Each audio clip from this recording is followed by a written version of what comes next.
पार्वती पते हर हर हर महादेव। आप सबको संतान सप्तमी की बहुत बहुत बधाई हो। आज संतान सप्तमी का व्रत रखा जा रहा है। ये शिवजी और पार्वती माता को समर्पित है। इस व्रत का पूरा फल तभी मिलता है जब इस कथा का पाठ किया जाता है। निसंतान दंपतियों को संतान की प्राप्ति होती है और जिनके संतान होती है उनको लंबी उम्र और उन्नति तरक्की मिलती है। संतान सप्तमी का व्रत बहुत ही फलदायी माना जाता है। शिवजी और देवी पार्वती और गणेश जी की पूजा की जाती है और इस व्रत के प्रभाव से संतान से जुड़ी हुई सारी मुश्किलें दूर हो जाती हैं। संतान सप्तमी का व्रत संतान की प्राप्ति, सुरक्षा और समृद्धि के लिए भी रखा जाता है।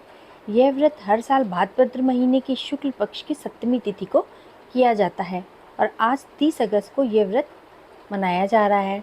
माता पिता इस व्रत को रखते हैं, भगवान शिव और देवी पार्वती की पूजा करते हैं और कथा इस प्रकार है। एक बार महाराज युधिष्ठिर ने भगवान कृष्ण से पूछा कि ऐसा कौन सा व्रत बताइए आप मुझे जिससे कि संतान संबंधी सभी परेशानियां दूर हो जाएं। तो इस पे भगवान कृष्ण ने उन्हें एक कथा सुनाई। अयोध्या के एक राजा नहुष और उनकी पत्नी चंद्रमुखी थी। उनके राज्य में विष्णुगुप्त नामक एक ब्राह्मण की पत्नी थी। वो भद्रमुखी नाम था उनका। रानी और ब्राह्मणी में बहुत प्रेम था। एक दिन वे सरयू नदी में नहाने गईं, जहाँ उन्होंने कुछ स्त्रियों को भगवान शिव और माता पार्वती की पूजा करते हुए देखा। तब उन्होंने पूछा कि आप लोग ऐसा क्या कर रही हैं, हमें भी बताइए। तो स्त्रियों ने बताया कि ये संतान प्राप्त करने का व्रत है और संतान की सुख समृद्धि के लिए व्रत किया जाता है और यह संतान सप्तमी का व्रत है। रानी और ब्राह्मणी ने भी यह व्रत को करने का मन बना लिया। ब्राह्मणी भद्रमुखी ने पूरी श्रद्धा के साथ यह व्रत किया, लेकिन रानी चंद्रमुखी ने लापरवाही बरत ली।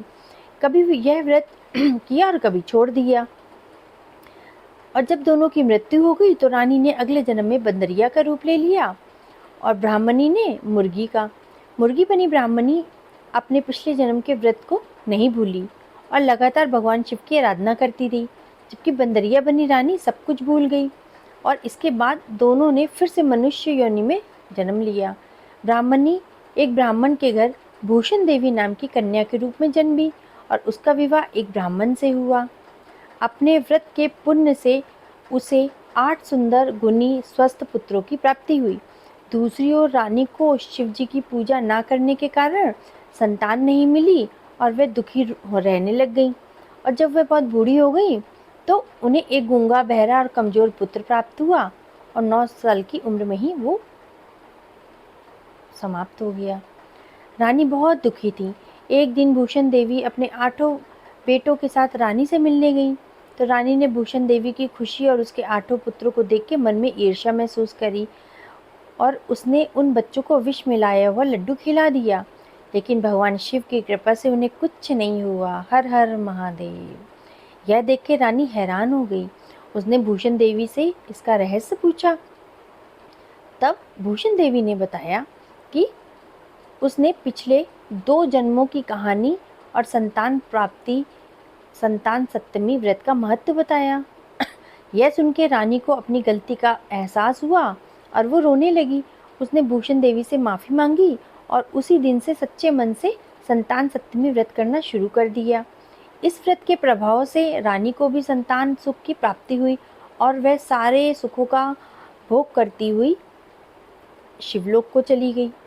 इस तरीके से संतान सप्तमी का व्रत करने से आपका लोक परलोक, जन्म पुनर्जन्म सब सिद्ध हो जाते हैं और आपको संतान की प्राप्ति होती है और संतान सुख मिलता है और आपकी संतान बहुत ही गुणशाली, भाग्यशाली और धनवान पैदा होती है।